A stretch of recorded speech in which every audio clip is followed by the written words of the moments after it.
မင်္ဂလာပါရှင်ကဲအလောနဲ့အတူတူ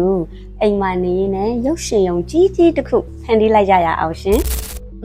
အခုနောက်ပိုင်းကဆိုရင် TV အစား projector ကိုလေ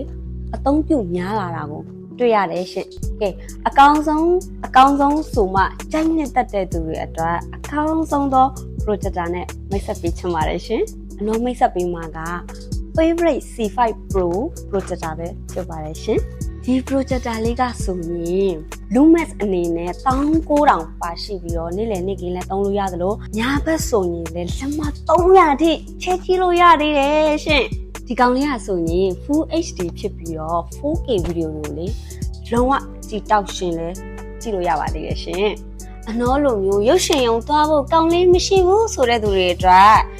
အိမ်မှာ Wi-Fi ရှိတာနဲ့တင် YouTube ကြည့်မလား Netflix ကြည့်မလားနောက်ဆုံးအနေနဲ့အိမ်မှာဖုန်းလေးနဲ့ပဲ screen share ပြီးကြည့်မလားကြည့်လို့ရတယ်နော်